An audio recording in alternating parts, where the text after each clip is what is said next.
Hi, my name is Courtney Cheng, and I'm originally from Berkeley, California. What first attracted me to UCLA Anderson's MBA program were two things: its career services and its culture. So, a little bit about myself. I grew up in the Bay Area. I went to UC Berkeley for my undergrad, where I majored in English and minored in music. And after graduating, I worked in the education nonprofit space for 4 years before realizing that I wanted to pursue a secondary degree to help with my professional growth. I debated for a little bit getting a master's of public policy and then realized that getting an MBA would be more broadly applicable to my future career trajectory, which is how I found myself applying to UCLA Anderson. The reason UCLA Anderson's career services really drew me is because I obviously came from a less traditional MBA background. And at the time, I wanted to go back into the education space directly. So that was also viewed as a less traditional MBA post-grad plan. So for me, I wanted to know that the career services and the recruiting support that I would receive from my school would be able to be really personalized and tailored to me and my experience and where I wanted to go. And everything that I'd heard about Anderson during my recruiting process and what I really experienced at Anderson during my time there was that I really was able to get that hands-on, personal, one-on-one support from the career advisors that were on campus. And second, Anderson's culture really drew me in because I'm Californian through and through. While I was applying to schools, I debated going to the East Coast to get a change of scenery, get a new experience, but then realized the East Coast schools that I was exploring, the culture there was a lot more buttoned up, a lot more competitive. And while I wanted to be at a school that was academically rigorous and would challenge me, I didn't necessarily want to be in an environment that was very competitive. Anderson, I felt just from the interactions I had with students during my recruiting process, there were a lot of students there who wanted to be successful, who wanted to try very hard, who wanted to challenge themselves, but not in an environment and a situation where they felt they had to compete with their classmates. Everyone out here is always trying to collaborate with their classmates and trying to support each other to achieve the goals that they have individually. One of the most meaningful parts of my experience at Anderson has been the level of involvement that I've had on campus and the growth that I've been able to get as a result of that involvement.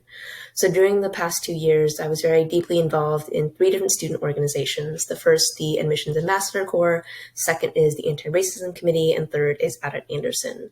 And on top of that was also on the Student Planning Committee to organize Anderson's annual Embracing Diversity Week conference this past academic year.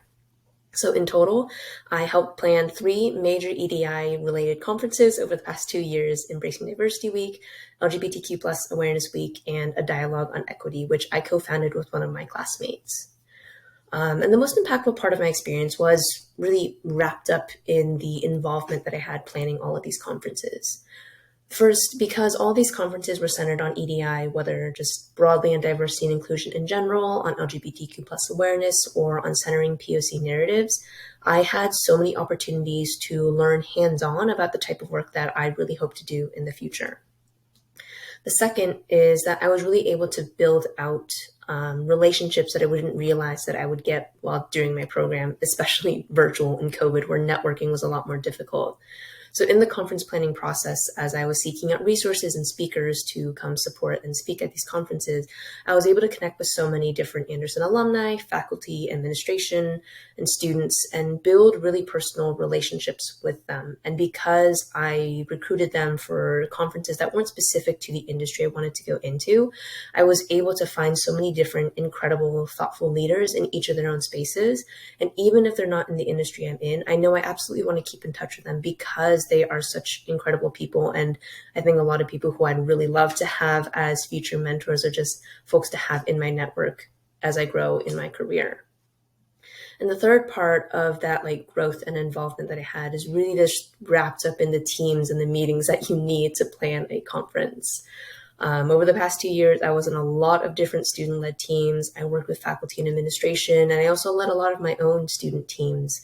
And in all those meeting spaces, I learned a lot about how to work with others, how to give feedback, how to disagree politely, how to hold my ground, how to be a good leader, and how to be an even better teammate. And all of that is just so much growth in general on how to be a strong professional and also how to be a better communicator overall. I came into my MBA program thinking and hoping that I would come out as a stronger professional candidate and a more qualified person in any of my future job endeavors, but I didn't really realize just how much aspects of my life the MBA would also support and touch in general. So now that I have my MBA, I'm very excited to say that I will be moving up to Seattle at the end of June to start my career at Microsoft in HR. I'm joining Microsoft's 3-year HR rotational program called the HR2P program, where I hope to be exploring the functions of global talent acquisition and global D&I to really figure out where I want to start my long-term career in HR.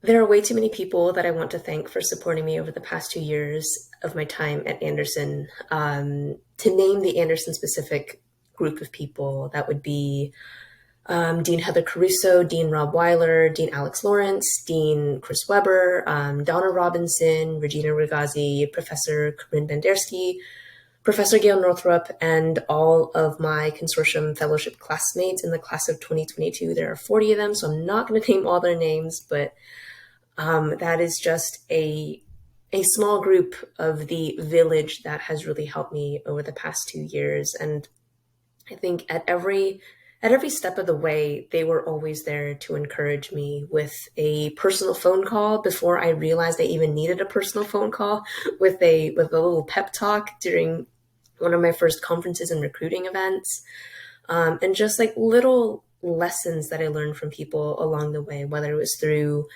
the meetings that we were in on for planning conferences, we're doing group assignments, the panels that we sat on as student representatives of Anderson.